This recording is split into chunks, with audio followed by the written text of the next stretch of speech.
Bismillahirrahmanirrahim. Assalamu alaikum ji. It makes me very happy to be in front of you in Ramzan 2022 from the platform of Ghamidi Center of Islamic Learning and bringing you this mini four-part series where we will be talking about things that we hope would be of help to anybody who is on a journey to either discover God or anybody who is in search of God or anybody who is trying to find his or her way towards God. We hope that what we're going to talk about is going to be of help to such a person. We're doing this series in English because there has been a big demand from the audiences, from our listeners, that since we make a lot of majority of the content that we have in Urdu, so there has been a huge demand that we should make more English content because we have people in audiences who don't understand Urdu very well. They're not Urdu speaking audiences. So I hope that this makes you happy. We're doing this in English. So just to give you an overall view of what we're going to talk about per episode, it's a very sequenced discussion. So please watch it from episode 1 all the way to episode 4. We'll be talking about things in a sequence, and we'll be talking about things starting from the fact that why should anybody choose to seriously see revealed religions over, let's say, mystic religions or philosophy for that matter? Why to see revealed religions over other ideologies to find answers about questions as far as God or our purpose is concerned? We'd be talking about that part. Then, as we know, then point number 2, subject number 2, we'd be talking about the fact that we know within revealed religions there are multiple traditions. There is Christianity, there's Judaism, Bible, Torah. They have their own scriptures. Why should anybody choose to seriously see Quran over this other literature within the framework of revealed religions? Why should one do that? We'd be shedding some light on some of those reasons. Then we'd be talking about, in a very summarized way, the teachings of the Quran and why they make moral sense. Why do they make rational sense?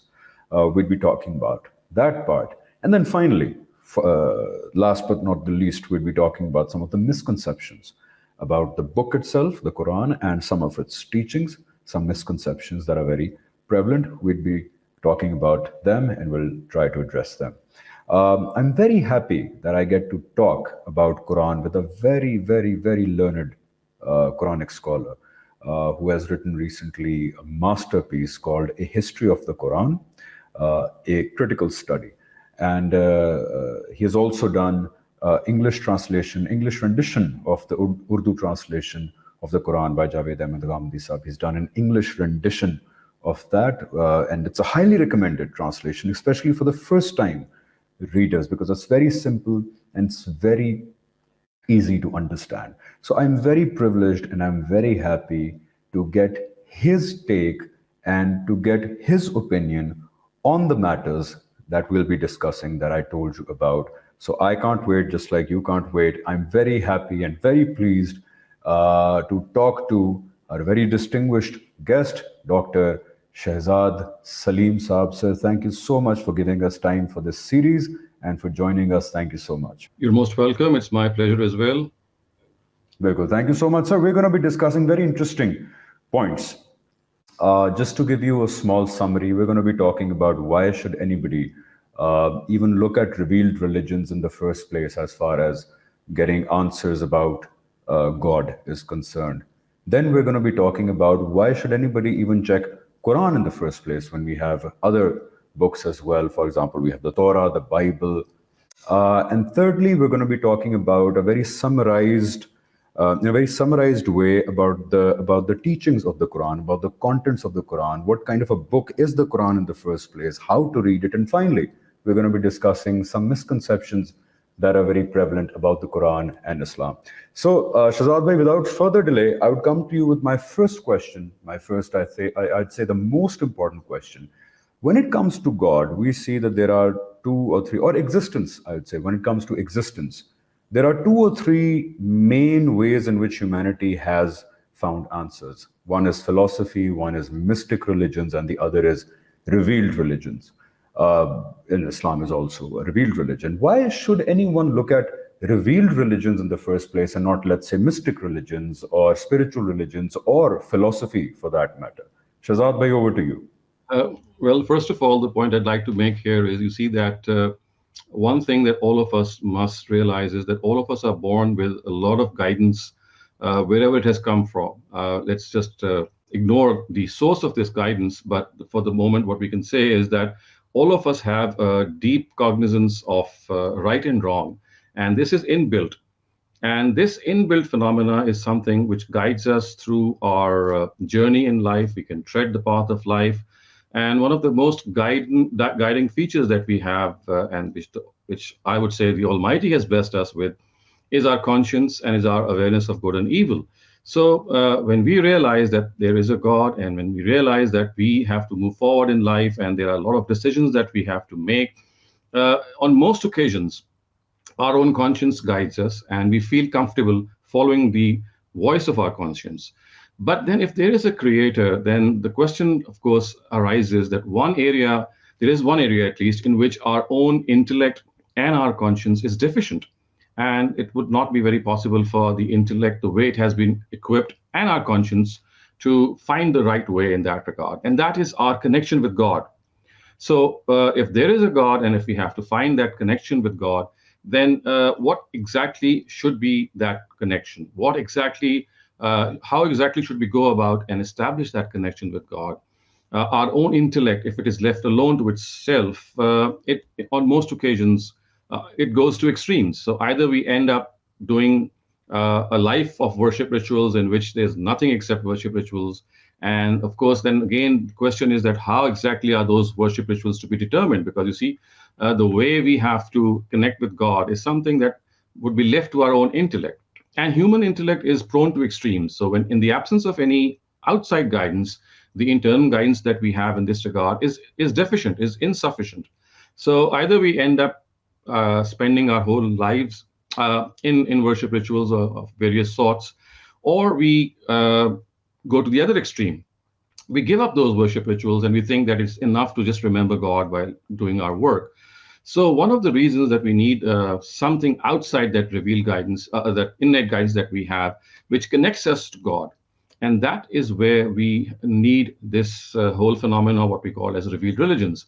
As far as other forms of religions are concerned, for example, the mystic religion, or as you can see, the philosophical interpretation of religion, they fail to answer this need that we have in ourselves, that there is something which is missing in our internal guidance, in our innate guidance, and that missing part, or that missing portion, has to be supplied outside of our own being. And it is here that this revealed guidance comes in and guides, or and brings the innate guidance in line with God. So you see that what we can say is that guidance is composed of two components. One is the innate guidance, which every single human being has been equipped with. So regardless of our faith, regardless of who we are, even if we are agnostics or we are atheists, even then there is this innate guidance that all of us have. But since that innate guidance falls short in certain spheres, I mentioned just one of them, that is the worship ritual or the worship sphere. There are other areas as well. So in order to circumvent this deficiency, we need this innate guidance to be complemented with divine guidance. So unless we have that divine guidance with us, which makes us, there is an amalgam of innate and divine guidance in toto, which makes us realize that in the absence of that divine guidance, mankind would be left to wander in various directions. And history actually bears witness to this. You'll see people groping and doing various things to reach God. And as I just mentioned, they would go to various extremes, and at the same time would not even realize that what exactly should they do to reach God. And everyone ends up in a different direction. And whatever the direction he or she adopts, it ultimately falls short. Okay, so would it be also correct to say, Shehzad bhai, that when it comes to choosing between revealed religions or mystic religions, revealed religion should be our first choice to inquire about God, because revealed religion's claim is that if there is something before I was born, and if there is something after I would die here in this world, those are the things which are beyond, let's say, my experience right now or my observation right now. So I don't have the capacity or the means to find out if there was something before I was born and if there is something after I die. And that's what mystic religion is. Mystic religions claim that individuals or people can sit and focus their minds or go search for truth, and they can make discoveries about the bigger questions, about what happens after I die, what happened before I was born, what is my true reality, what is the soul, things which are beyond my observation. That claim is problematic as far as mystic religions are concerned. That's why we see that the saints of mystic religion, the speakers of mystic religions like Sadhguru and Osho before that, and many others, their teachings are more reflections of their own individual experiences. Some are very wise and they have very wise things to talk about, but their teachings are very individual experience based, which is very subjective. While when it comes to revealed religions, the claim itself is something which prompts inquiry that, wait, the creator of everything, God himself, he contacted people and he told in a very clear way that what happened before you were born, why are you here, and what will happen after you die. So the claim itself that God told people is actually the reason for me personally why anybody should choose to see revealed religions over mystic religions as far as answering questions about God and myself are concerned. Ji sir. So I would say that actually this question it presupposes a lot of things, and if we have to answer this question and delve deep into this question, then before anything else, the concept of God Himself and whether there is a God or not, and why should we believe in God, and did He send some guidance? If we did that, which is the guidance that we need to adopt? So all these issues come into play. So you see, mystical religions, it depends which you are referring to, but there are a lot of mystic religions which they don't deny God. They accept the existence of God, and they also accept the existence of the hereafter in a certain way. So it depends how you view those mystic religions. But as far as the Quran is concerned, the view it presents regarding certain precepts which are believed by mystic religions, for example, they do have a concept of prophethood, they do have a concept of the hereafter, they do have a concept of God Himself. But those concepts, in my humble opinion, are not in line with the concepts put forth by the Quran regarding prophethood, regarding God, and regarding the hereafter. So that is the key point that we need to understand. That as far as the mystic religions are concerned, they don't stand at the denial of these basic tenets of faith, I would say, but they have a different interpretation of these tenets. So because of the fact that we have to refer to these things with reference to God's guidance. So then the question that now stares us in the eye is that how exactly can we judge, or how exactly can we make this judgment that if there is a God, then what are the concepts that He has given us regarding prophethood and hereafter and various other metaphysical realities? So in the absence of any divine guidance, as I said, philosophers have grappled with this question and they have come up with different answers. But if we believe that there is a God, and if we believe that He has sent guidance over various periods of time, and as you mentioned earlier on, that there are various books of God, then the question is that what exactly is the concept that the Quran presents us, or I would say the final testament presents us regarding this information. So I think that we either need to first settle whether we need to talk about God and His existence, because that would be a different sort of a discussion. But if we are starting off with the point that, well, yes, we do believe in God, and we do have this question in our minds that which exactly is the form of guidance that we need to follow, then as I started off, our basics is the innate guidance that all of us have. But then the question of revealed guidance, as I said, would hinge upon the fact that there are forms of revealed guidance in the forms of scriptures of previous prophets, which are today present. So should we take recourse to those scriptures, or why is it that the Quran is, or the final testament is something that we need to discuss or even consult?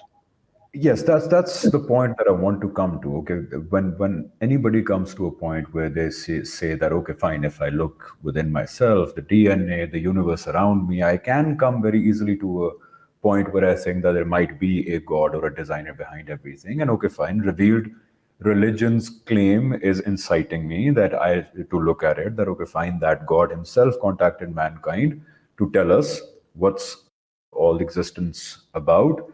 But when it comes to revealed religions and scripture, as you said, then there is a lot of options. There is Torah, there is the Torah, there is the Bible, there is the Quran as well.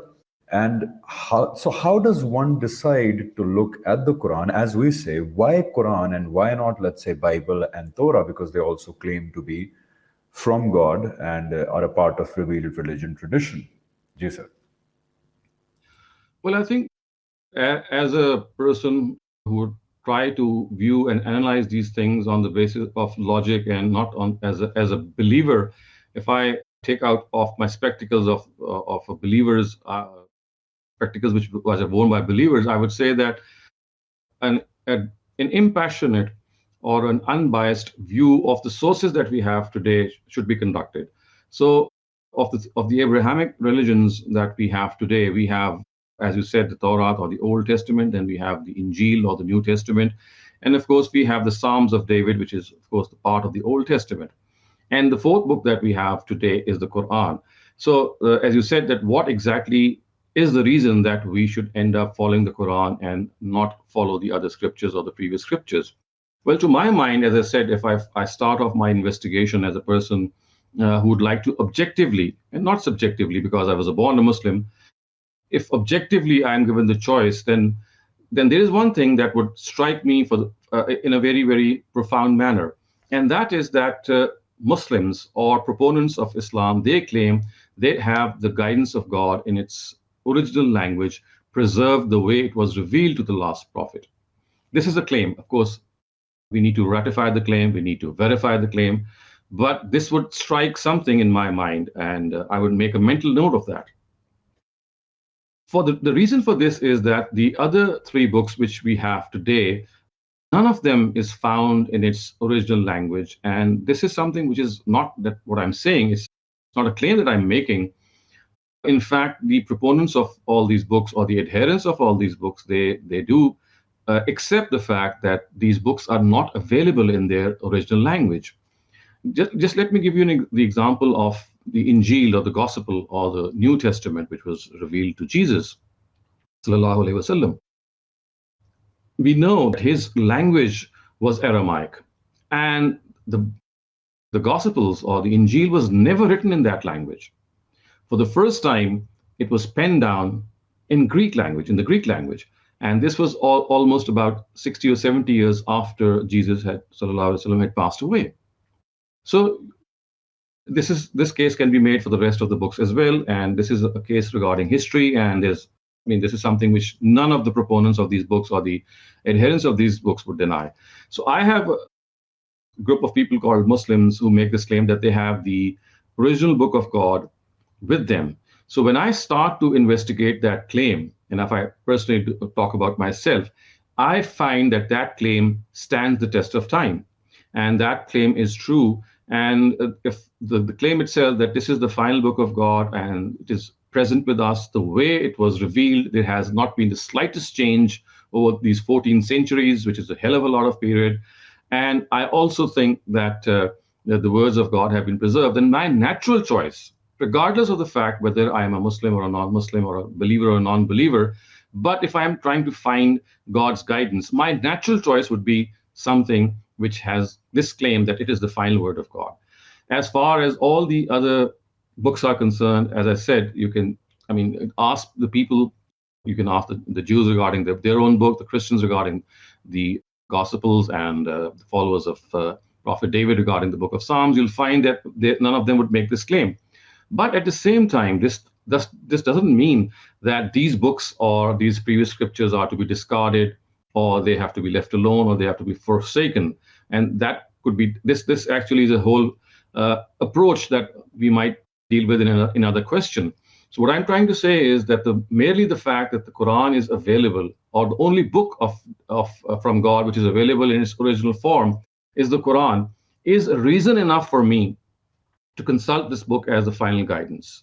But as I said, consulting this book as the final guidance would certainly not mean that I'm going to discard the rest of the books. Yes, they have their own place, And that place itself has been invested to them by the Quran. And therefore, they need to be consulted, they need to be discussed, they need to be taught. And as I said, we can discuss that particular attitude or approach in a separate question. That's actually what I want to bring up. As far as the claim is concerned that we have the Quran, it's the same document that Muhammad sallallahu alaihi wasallam gave to his followers, and then it came to us. It's the exact same document. That's point number one. That is very important, I think. And point number two that you shared here, that it's not a translation or a rendition. It's the exact same words in that exact language. But the same claim, don't you think, could be made about, let's say, the Torah, the Old Testament, because we know that the New Testament is not in the original language, which was the language of Jesus. We have translations and renditions and third-person accounts of the teachings of Jesus. But what about Torah? What about the Old Testament? Isn't that in the original language, in the exact same words of Moses or God? The case with the Torah is exactly the same as with the Injil or the Gospels. We don't have the Torah in its original language, and so if you just view the history of these of the scriptures, you'll find out that the Bible that we have today, or the compendium that we have today, which is called the Bible, the first 5 books of the Bible today are called the books of the Old Testament.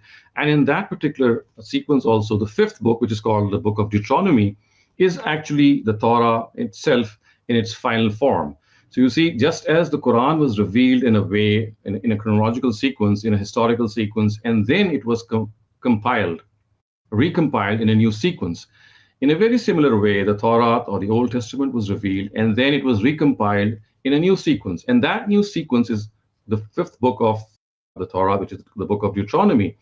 And as I said, that in the case of Deuteronomy as well, and as is the case with the first 4 books, none of the Jews or the Jewish scholars ever claim that they have the original Torah or the book which was revealed to Moses in its original language. They know that there are discrepancies, there are translations of the original. These translations might be close to the original, but they are not the original themselves. And therefore, they need some text to which we can refer and say, well, this is the original and these are the translations. In fact, today that the Torah we have is not only a translation of the original Hebrew in which it was revealed, but a lot of history has crept into that text. And if we read the text critically, we can even see that some of these insertions maybe, or some of these explanations which were maybe part of the original text, have crept into the text itself. So I would say the same in reply to your question, that not only the New Testament, the Old Testament, or the Torah, or the book which was revealed to Prophet Moses is suffers from the same flaw, if the word flaw is to be understood in a special way. And hence the case that this is exactly why we need a guidance on which we can rely upon, because you see, translations are human endeavors. They're not divine. Human beings do these translations, and of course, errors do creep in. So the case for an original text will always be there, and this is the need which is fulfilled by the Quran. This was a vacuum which was filled by the Quran by saying that, well, this is the only book of God that we have in its original language, and it's a question of reading that original language, and of course not discarding these books, but once again reading these books also in the light of the Quran itself. Okay, so your video froze there a little bit, but I hope it wasn't much of an interruption for the audiences. Fine, we have discussed the part where one reason why within the framework of revealed religions, I should look at the Quran, because one big reason being that it is available to me in the exact language that it was revealed in. It is not a translation. It is not a third-person account. It is, in its claim, the same words in the same language that it was supposedly revealed in its claim and given to his followers by Muhammad sallallahu alaihi wasallam. Got it. But, and by the way, if somebody in the audience is thinking about the variant readings part and the arrangement misconception, the arrangement of the Quran misconception part, we will be discussing that in the episode where we'll be discussing the misconceptions about Quran. So we will discuss that. So, but now as a person who wants to seriously see the Quran, I would need a little bit of a more push. the reason you gave very well, I would go into the Quran with the satisfaction that, okay, I'd be reading exactly what was given by Muhammad to his followers, exactly in that same language. But if you could share with us some points that you believe would give the reader a hunch that this might actually be from God, before the person even goes into the book, that would be an added push for somebody, at least like me, to seriously see the Quran. So, can you share with us some points where before I go into the Quran, I could have that hunch that, okay, by the points that you shared with me, this might actually be from God. So, can we talk about that a little bit? As far as the question of the divinity of the Quran is concerned, or the fact that why should we believe that the Quran is the Quran or is the Word of God, so that is something that, of course, has to be understood on the basis of the fact which I just referred to, that the primary difference between human books or books produced by human beings and a book produced by God, as the Quran is, as we just referring to, is that it is absolutely free of all discrepancies. The facts that it mentions is free of any evolution, any change. Whatever it claimed on day number one stood equally when the last revelation came. There was absolutely no difference as far as the content is concerned. As far as we human beings are concerned, if you just look at the books of the greatest minds, Albert Einstein, Isaac Newton, Immanuel Kant, Plato, Socrates, all these brilliant minds, you'll find that each and every one of them produced works in their early age, which as they moved on in life, they started to negate some of the thoughts or the style that they had originally, and they evolved. So they went through a gradual process of evolution, of evolvement, which gradually made them better than before. And of course, at times there were discrepancies earlier on in their discourses, and they were corrected later on. At times they were pointed out by other people, and they were corrected. At times the authors themselves realized that, well, this is something which is incorrectly stated. It needs to be revised, and so he ended up revising them. So this is the basic difference between a human construct and a divine construct. As far as divine constructs are concerned, especially if we call the Quran, it is free of absolutely any flaw. And this flaw is neither found in its style, its claim. It's also not found in its own content. So all the content, you can just judge the content through its various phases. It took 22 years to reveal. So in each of these phases and each of the surahs, you'll find a remarkable consistency, a remarkable harmony in thought. And then the second important thing is that the claim which the Quran itself made, which is something which is really an amazing claim, and which is something that needs to be, they should be given separate mention, and that is that the Almighty wants all of us as Muslims to remain vigilant of the accountability of the hereafter. All of us need to be aware of the fact that one day we will face our Creator, and one day we will be answerable to Him. But what has happened, as we can see, or it does happen today, even if we introspect and look into our own lives, that we tend to forget the hereafter. We tend to forget the day of judgment. We tend to forget the accountability that's going to take place in the day of judgment. So the Almighty in the Quran has mentioned a certain phenomena or a certain law of God, or a certain happening or certain events which have happened in the life of messengers of God, which the Quran speaks of, and which actually make us realize that accountability that we tend to forget is, yes, going to take place one day. And the Quran is full of that stories of those accountability. And that is that it says that in the life of every messenger of God, the Almighty creates those lesser days of judgment. And nations of prophets of God, of messengers of God, they are destroyed or kept intact on the basis of how they behave with that messenger. And they deliberately, yes. So what you're saying is that a day of accountability that is to come after we die, God has been doing smaller demonstrations of that accountability here on earth in this life for different people through messengers. Absolutely correct. So, in order to make that accountability a visually observable fact, something which is part of our history, established history that we cannot deny, the Almighty actually made those days of accountability, or those. That's why I was calling them lesser days of judgment, because in relation to that greater day of judgment, they are those smaller days of judgment which took place in the life of every messenger. So, therefore, people who intentionally denied the truth, they were punished in this very world, either through divine disasters or through the hands of the believers. And this whole concept was that the court of justice of God, which is going to be set up in the hereafter, was set up in the lives of these messengers of God. So if I view my history, my religious history, I would say that right from Adam until the day of judgment, there is a distinct cutoff point. So right from Adam until the Prophet Muhammad sallallahu alaihi wasallam, I would say that is the period what we call the prophetic period, in which prophets of God, and especially messengers of God among them, they came and they delivered their verdicts. And if their nations intentionally denied them, they were taken to task and they were destroyed. So once the Prophet Muhammad sallallahu alaihi wasallam passed away, we are now living in the post-prophetic era. So the prophetic era has this feature in which lesser days of judgment were they transpired on the face of the earth in the life of every messenger. But in the post-prophetic era, the era in which we are living, because of the fact that this is something which is specific to messengers, and since in the post-prophetic era, messengers don't come.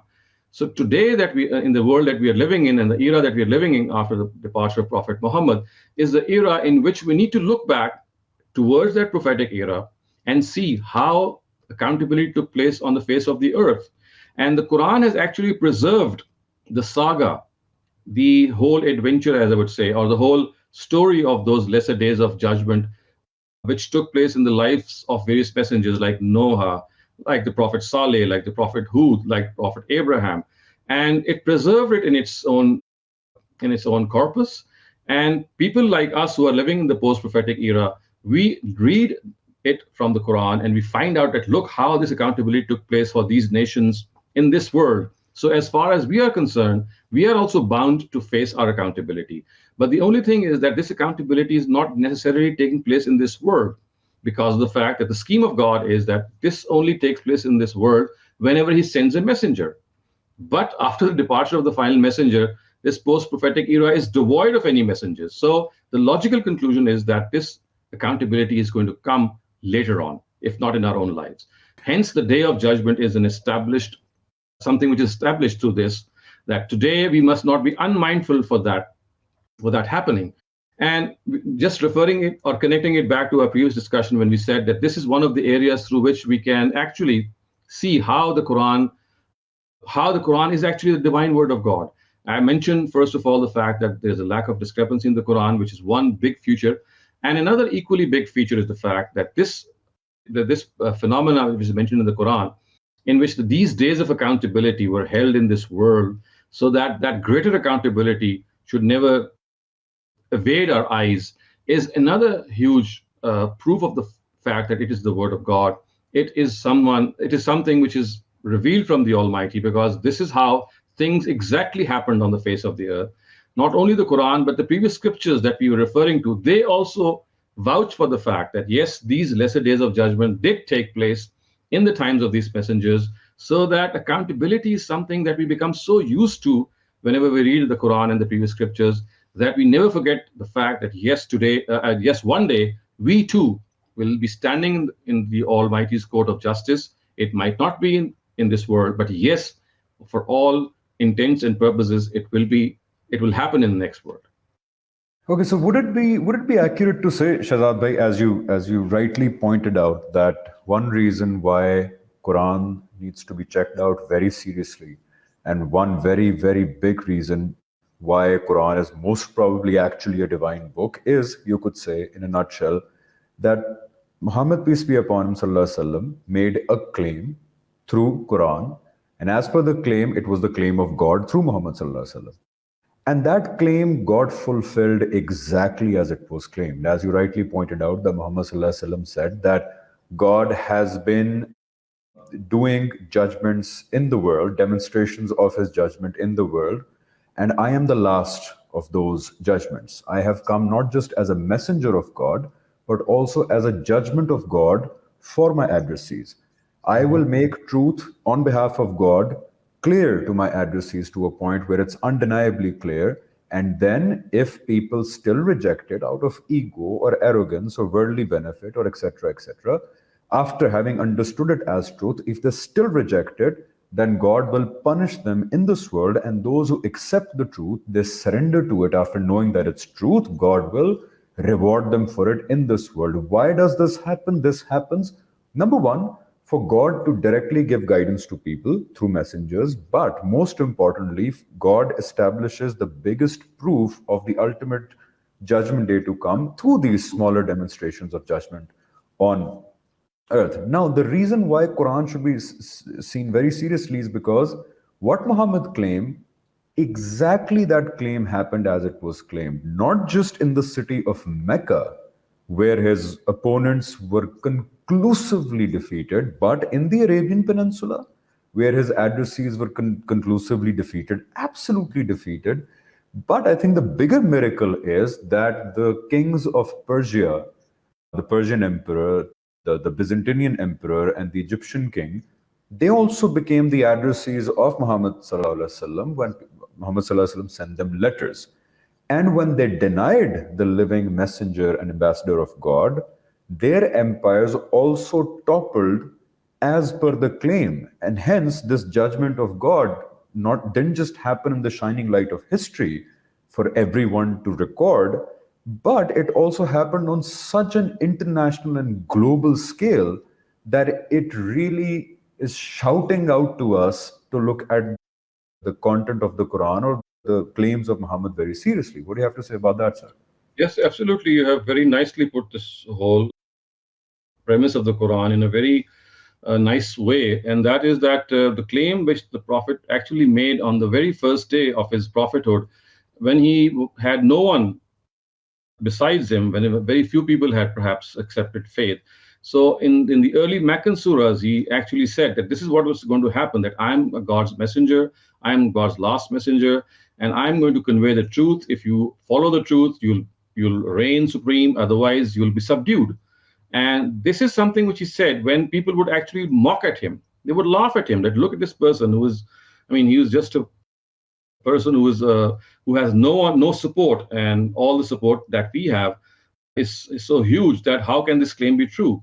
So not only did this claim materialize, but ultimately, as you said, that it not only conquered, I mean, the prophet and the rest of the people, actually they were convinced of Islam, and the need never arose to fight with them and to convert them. Within the Arabian Peninsula, almost everyone accepted Islam, as the Quran says, "Yadkhuluna fi dinillahi afwaja." Very few people did not accept the claim, and there were other reasons for that. But as far as Arabia was concerned, all of it accepted Islam. And outside Arabia, the Byzantinians, the Egyptians, the Persians, and some of the other empires, there were 11 or 12 of them, they were also humbled by the Islamic forces. And the claim which was made almost 25 years ago or 30 years ago, if you just keep count of the whole period, you'll find that it stood word for word. It was verified word by word, and so therefore these kingdoms, they were humbled, and it was not just the letters which were sent to them. Ultimately, the whole saga, or the whole happening which took place in Arabia, in which all of Arabia accepted Islam at the hands of the Prophet and his companions. This news was transmitted to the rest of these empires, these 12 empires, and all of them were discussing these victories and these losses in their own arenas and in their own venues, and they knew that this is something which is going to happen to them as well. Some of them behaved very obediently, and we know that they respectfully entertained the emissary of the Prophet, and others were very rude and they were destroyed. So yes, this is a very, very strong and important proof of the fact that the Quran not only is the word of God, but also the fact that the basic premise of religion, which is accountability in the hereafter, was established by the Prophet in such a profound way that unless we are blind to these facts, it's so difficult to deny them. One other point that I want to share here is the importance of the fact that Muhammad Sallallahu Alaihi Wasallam was a man who did not have any background as far as military capabilities are concerned or political capabilities are concerned. So it's very important because people do equate the mission of Muhammad Sallallahu Alaihi Wasallam to, let's say, big conquerors like Alexander the Great and Genghis Right. Khan. They say, well, and Usman the First, that, well, they also had claimed to have a dream and then they went ahead and then they conquered and humbled half of the world. So what's different with Muhammad Sallallahu Alaihi Wasallam? Here, I think it's very important to mention that what's different here, and that's why it needs to be checked out very seriously. That's the reason. What's different here is that the man is claiming that he's not acting out of his own will. He is following commands from another world, from another entity. So the man is not taking any credit himself, contrary to what most of us Muslims do. Contrary to the very teachings of Muhammad, peace be upon him, we give the entire credit to Muhammad Sallallahu Alaihi Wasallam, even though the man himself is saying that whether it comes to going to war, making peace, every single small to big decision that he is taking, he's saying, I am not taking these decisions. There are voices which come in my mind from God. He's directly instructing me on what to do and how to do. How important is that point, since considering that the man himself does not have any military or political background? The man is not just saying that, oh, I had a dream and now I have conquered half the world. The man is saying, I'm consistently being guided by this entity over a period of 23 years for every step that he is taking. And secondly, the communication that we now say is preserved in the Quran, that communication too is not in any ordinary way of talking. That communication also is in the most beautiful poetic form imaginable in that particular language for those particular people. It's in poetry.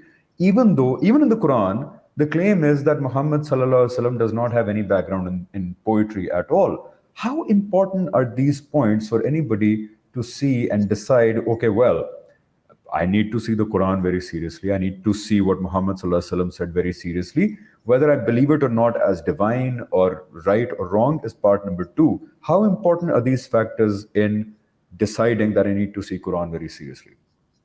So both these factors are extremely important. And as far as the first of them is concerned, as you just mentioned, that the whole endeavor of the Prophet was not the endeavor of Alexander or Genghis Khan, or for that matter, any warrior or any person who subjugated the world. Because you see, Prophet himself was someone who was basically implementing the will of God. So it was a divine scheme that he was implementing. It was not something out of his own whims or out of something his own desire. He was not a conqueror in the conventional sense of the word. He was basically implementing the will of God, and he was actually an instrument of God's justice. So he and the rest of the companions, they have to be viewed as instruments of God's justice. God was the person or the being who was behind all these happenings. So they had a divine scheme behind them. It was nothing human about them. It was something that was driven by the Creator. The Creator had this design that these lesser days of judgment, they have to transpire on the face of the earth, so that, you see, this is out of his own mercy. He wanted us to keep this fact in mind, that accountability is something none of us have evaded. I mean, in the past, no human being has evaded accountability. And if today in the post-prophetic era, this accountability is being delayed or even denied, it does just not mean that it's not going to take place. So the whole effort of the Prophet Muhammad Sallallahu Alaihi Wasallam, as indeed is the case with the previous messengers of God, they were all divinely guided. They never had any mission of their own selves or out of their own whims or their own desires. It was God's will. It was God's justice.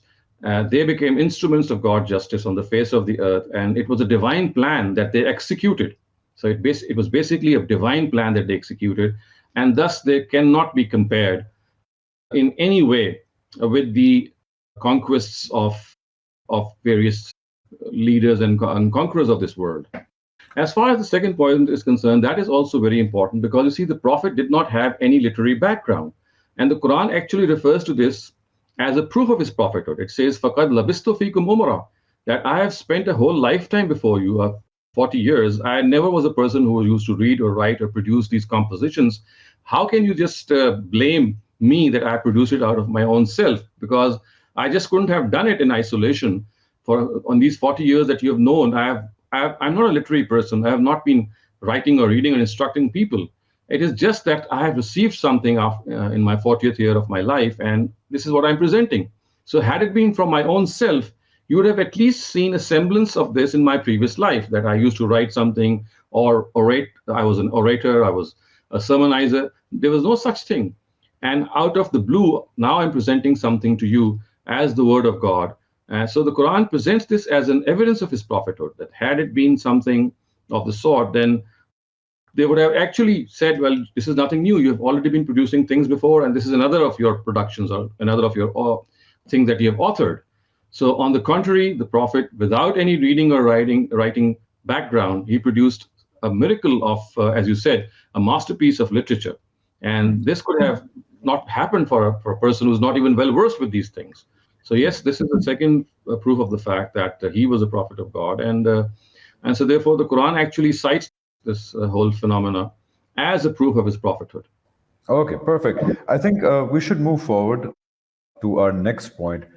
I just want to summarize what we have discussed so far. We're just discussing, before we move on to the content of the Quran, or before we move on to the specifics of what kind of a book Quran is and how to read it. We're just discussing that why should anyone even look at revealed religions and then Quran in the first place? And we've discussed various points, and we have come to a point where I want to ask you, Shehzad Bhai, that God is actually at the center stage of all of this. We have discussed that God has put us here for the purpose of test. He has put guidance within us.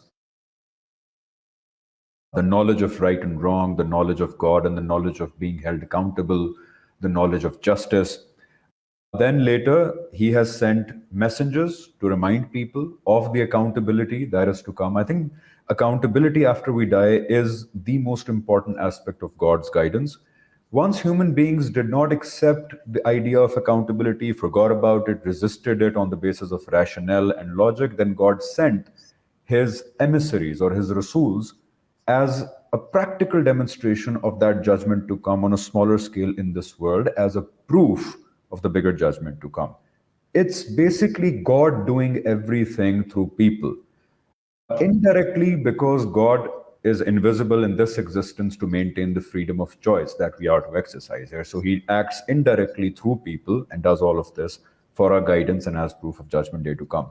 Now, this God divine figure is really important. So as a third person, as a non-Muslim, I would really like you to shed some light on the fact that as per the claim of the Quran, this God, it's a very inclusive claim. That's why I think we should talk about this. This figure, this God, who is dictating his commands to Muhammad sallallahu alaihi wasallam to be implemented, to be executed. This is the same entity, as per the claim of the book, who talked to Jesus, peace be upon him, who talked to Moses, peace be upon him, the exact same being who was giving instructions to Abraham, peace be upon him. How inclusive is the Quran as far as these previous messengers and their books are concerned? What's the relationship of Quran and the God of the Quran with the scriptures before and with these prophets and messengers before? Yes, you see, it's very interesting to note the fact that this question has been addressed by the Quran at a number of instances. And on all those instances, there is just one message which the Quran continues to give us, and that is that the Almighty sent the same religion to all prophets of God. So the Quran is not the first book of Islam, it is the last book of Islam, it is the final book of Islam. The God of Islam is no different from the God of Jews or the Christians or the rest of the people who have received divine guidance. It is the source of the Quran is the same God. And therefore, every single prophet before the Prophet Muhammad, he didn't bring any different religion than Islam itself. So what we have are versions of Islam. So there was a version of Islam which was preached, or I can say, which is preached today by the Jews. There is a version of Islam which is being preached today by the Christians. And we have a version of Islam which is being preached by Muslims themselves. The only difference is that the Quran stresses that out of these three versions, all of these three versions were Islam originally, but the first two, they, over a period of time, could not maintain their their initial form, they got corrupted, they got adulterated. And when I say they got corrupted and adulterated, it doesn't mean that, I mean, all of everything that they say now stands redundant. No, almost 80 to 90% of what they say, even as translations, is still very close to the word of God, or what God used to say, because we have the Quran to judge these scriptures. So I would say that this claim of the Quran that all prophets of God, they brought the same religion, is of huge importance, and it is generally neglected. And we do need to once again remind ourselves of the fact that as Muslims, we have to believe in all these books and all these previous prophets. The Quran says, "La nufarriqu bayna ahadin min rusulihi." We just cannot differentiate between these messengers of God. We have to profess faith in them. We have to believe in them.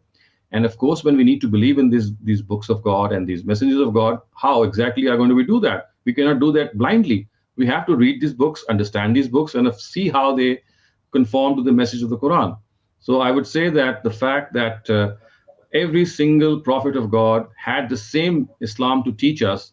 The only thing is that some of the previous teachings, they got adulterated or mixed up for reasons that can be explained, that we need to view them as versions of Islam or deviant versions of Islam, to use another word, but they were never something which was not Islam.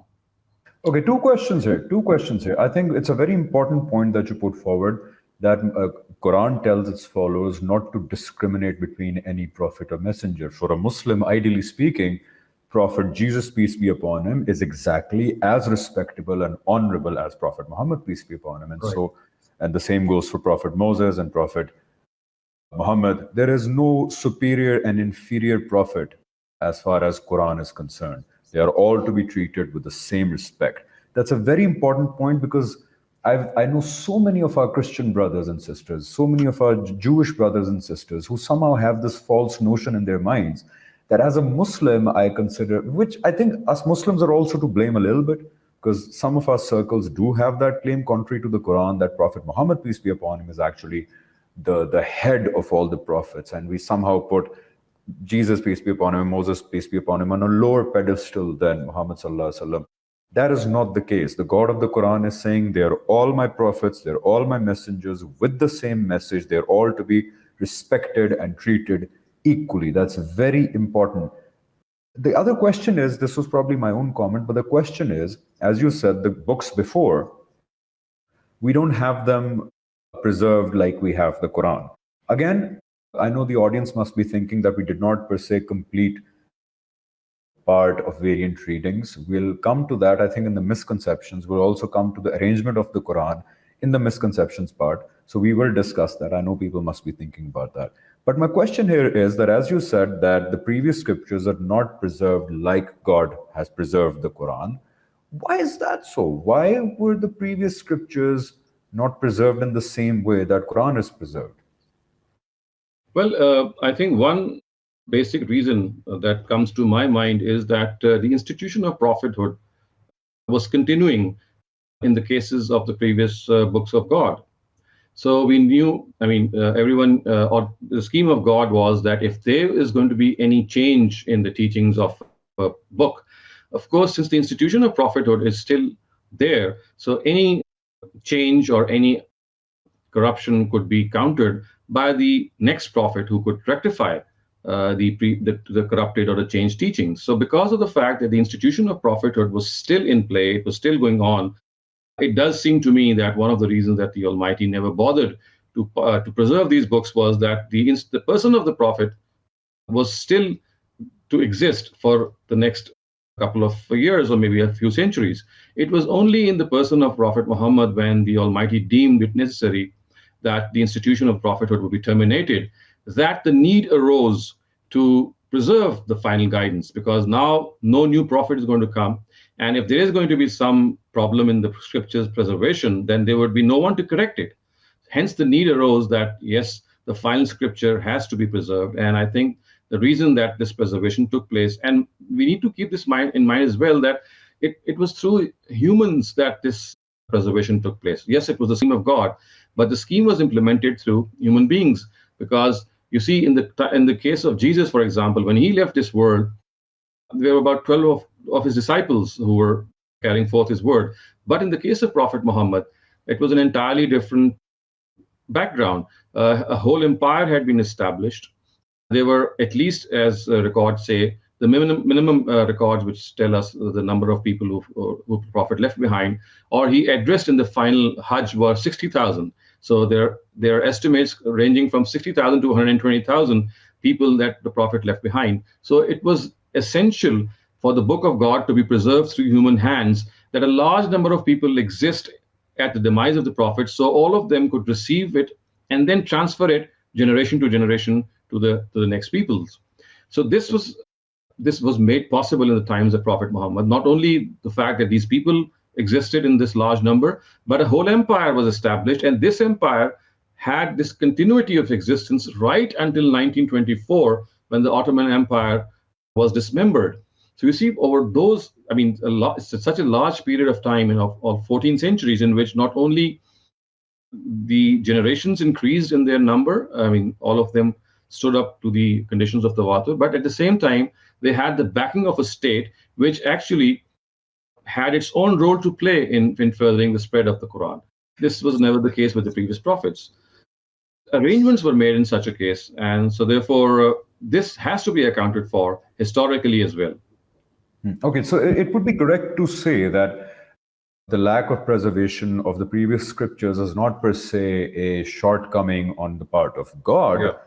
but there was no need of preserving them, and that's why they were not preserved like the Quran was preserved, because on Muhammad Sallallahu Alaihi Wasallam, the institution of messengerhood, prophethood was to end. The process of God's direct intervention to guide people and to establish the proof of judgment day to come, that entire process was going to end with Muhammad Sallallahu Alaihi Wasallam, and that is why now came the need of preserving that guidance till the day of Right. judgment. Would that be an accurate Scripture statement to was make? to be the substitute of prophethood. I mean, prophets, the personality of the prophets were as representatives of God, but when they had to go away, they had to be someone who had to represent them.